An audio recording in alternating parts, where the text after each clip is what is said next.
अहमद एक युवा फोटोग्राफर था जिसे पुरानी और डरावनी जगहों की तस्वीरें लेने का बहुत शौक था। उसका स्टूडियो पुरानी तस्वीरों और बिखरी हुई फिल्म रील्स से भरा हुआ था। एक रात जब वह अपने लैपटॉप पर काम कर रहा था, उसकी नज़र एक खबर पर पड़ी।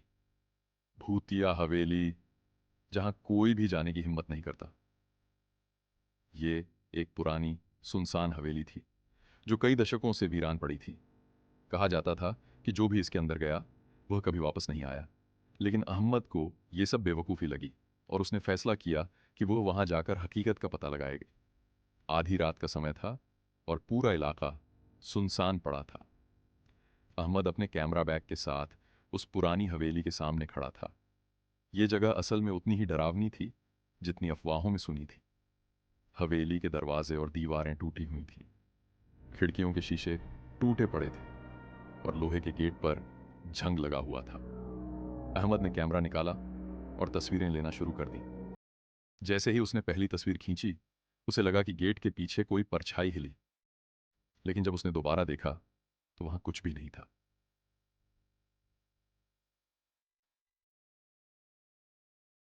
और गेट को धक्का देकर अंदर चला गया। अहमद को हवेली में जाते देख सामने वाले घरों के लोग हैरान और डरे हुए थे। कुछ बूढ़ी औरतें हाथ जोड़कर भगवान का नाम लेने लगी। बच्चे खिड़कियों से झांकने लगे और दुकानदार सिर हिलाकर बड़बड़ाया, एक और बेवकूफ अंदर चला गया, अब यह भी वापस नहीं आएगा। लेकिन अहमद को किसी की परवाह नहीं थी। रास्ते में एक कमजोर झुका हुआ बूढ़ा आदमी अहमद के सामने आ गया। उसकी आंखों में डर और नाराजगी थी। उसने अहमद का हाथ पकड़कर कहा, रुक जा बेटा, मत जा उस हवेली में।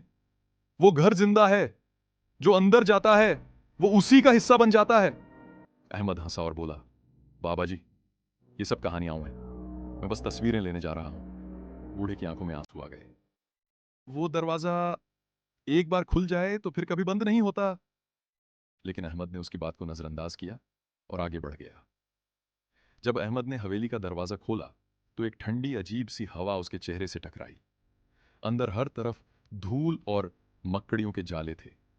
दीवारों पर पुरानी डरावनी पेंटिंग्स टंगी थीं, जिनमें बने चेहरे ऐसे लग रहे थे जैसे वे उसे देख रहे हों। यह जगह सच में अजीब है, अहमद ने धीरे से कहा और कैमरा निकालकर तस्वीरें लेने लगा। अहमद ने जैसे ही एक पुराने बंद दरवाजे की तस्वीर ली, कैमरे की स्क्रीन पर एक डरावना चेहरा नजर आया। लेकिन हकीकत में वहां कुछ भी नहीं था। यह कैसे हो सकता है? अहमद ने चौंक कर कैमरा नीचे किया। लेकिन तभी दरवाजे के नीचे से काला धुआं बाहर निकलने लगा। दरवाजा धीरे धीरे खुद ही खुलने लगा। अंदर अंधेरा था, एक गहरा ठोस अंधेरा, जैसे वहां कुछ था ही नहीं। अहमद पीछे हटने ही वाला था कि एक फुसफुसाती हुई आवाज आई, तुमने दरवाजा खोला है, अब तुम बाहर नहीं जा सकते। अचानक एक काला साया दरवाजे के अंदर से निकला। उसकी आंखें सफेद और खाली थीं। वो रेंगता हुआ जमीन पर आया और अहमद के पैरों को जकड़ लिया। नहीं, ये सपना नहीं हो सकता। अहमद चिल्लाया और भागने की कोशिश की, लेकिन दरवाजा जोर से बंद हो गया। अगली सुबह मोहल्ले वाले हवेली के बाहर जमा थे। हवेली का दरवाजा खुला था, लेकिन अंदर अहमद का कोई नामो निशान नहीं था। उसका कैमरा जमीन पर पड़ा हुआ था। बस वही पुराना दरवाजा था जो आधा खुला हुआ था। बूढ़ा आदमी धीरे धीरे आगे बढ़ा। उसने कांपते हाथों से अहमद का कैमरा उठाया और डरी हुई आवाज में कहा, मैंने कहा था वो दरवाजा एक बार खुल जाए तो कभी बंद नहीं होता। मोहल्ले वाले खामोश थे और हवा में सिर्फ एक धीमी फुसफुसाहट गूंज रही थी, अहमद अब हमारा है।